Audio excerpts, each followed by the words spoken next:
Presiden Sultan Taha Saifuddin Jambi, mendampingi Pak Sekretaris Kopertais, Bapak Subkoordinator Kerjasama UIN STS Jambi, para orang tua dan wali wisudawan, serta yang saya banggakan dan cintai, wisudawan dan wisudawati STAI SF IAI SMK Bangko pada hari ini.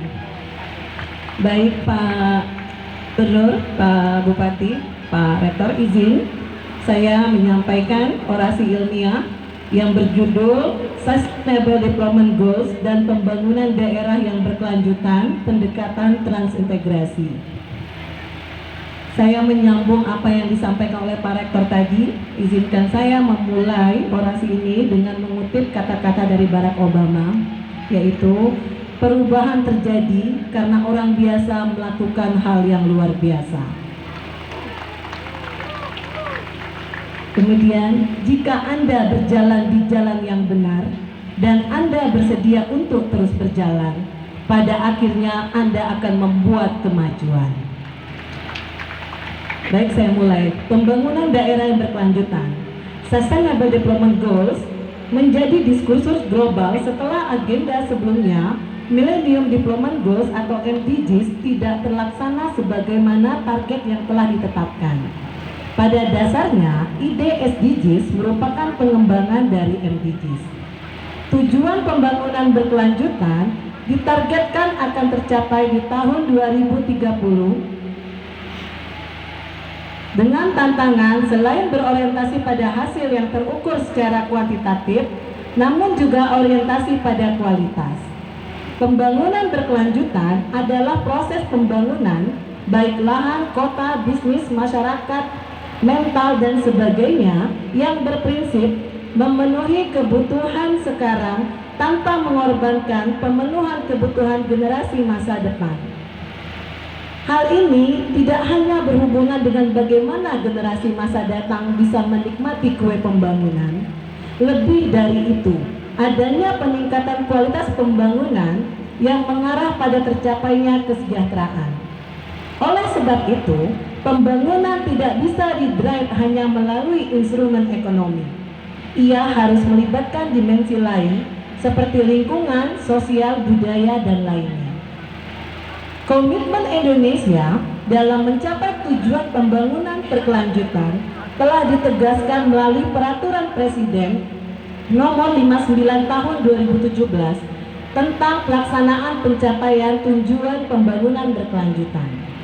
Perpres ini menegaskan keharusan pemerintah, baik pusat maupun daerah, menyusun, melaksanakan, memantau, dan mengevaluasi rencana aksi tujuan pembangunan berkelanjutan. Adapun yang dimaksud tujuan pembangunan berkelanjutan dalam Perpres ini adalah menjaga peningkatan kesejahteraan ekonomi masyarakat secara berkesinambungan, menjaga keberlanjutan kehidupan sosial masyarakat, menjaga kualitas lingkungan hidup, serta pembangunan yang inklusif dan terlaksananya tata kelola yang mampu menjaga peningkatan kualitas kehidupan dari satu generasi ke generasi berikutnya. Oleh sebab itu, memeriksa kembali tujuan pembangunan sebagaimana tertuang dalam rencana pembangunan jangka menengah, baik nasional maupun daerah, penting dilakukan. Untuk itu, pemerintah telah membentuk Sekretariat Nasional Tujuan Pembangunan Berkelanjutan. Di UIN Jambi sendiri kita punya pusat kajian SDGs atau SDG Center. Di tengah kita masih bekerja mencapai tujuan pembangunan berkelanjutan, akhir-akhir ini kita dikejutkan dengan pemberitaan media elektronik, termasuk pernyataan dari Menteri Keuangan yang memberitakan bahwa pada tahun 2023 yang tinggal menghitung hari, dunia akan menghadapi ancaman resesi. Keadaan ini dipicu oleh inflasi yang tinggi dan kenaikan suku bunga acuan di tengah lonjakan harga energi dan ketahanan pangan. The Global Risk Report tahun 2022 melaporkan setidaknya ada 10 resiko dalam skala global yang akan terjadi, yaitu gagalnya aksi iklim, kedua, cuaca yang ekstrim, ketiga, kehilangan biodiversity, keempat, erosi kohesi sosial. Yang kelima adalah krisis mata pencaharian. Keenam, penyakit menular. Selanjutnya, kerusakan lingkungan manusia, krisis sumber daya alam, krisis utang, dan konfrontasi geoekonomi. Merujuk data dari The Global Risk Report 2022, maka ancaman serius bagi peradaban manusia justru berasal dari variabel lingkungan dan sosial. Pak Gubernur, Bapak Bupati, satu-satunya aspek ekonomi justru adalah badai krisis hutang. Fenomena global ini setidaknya bisa kita jadikan acuan untuk melihat kondisi kita di sini, kini dan nantinya.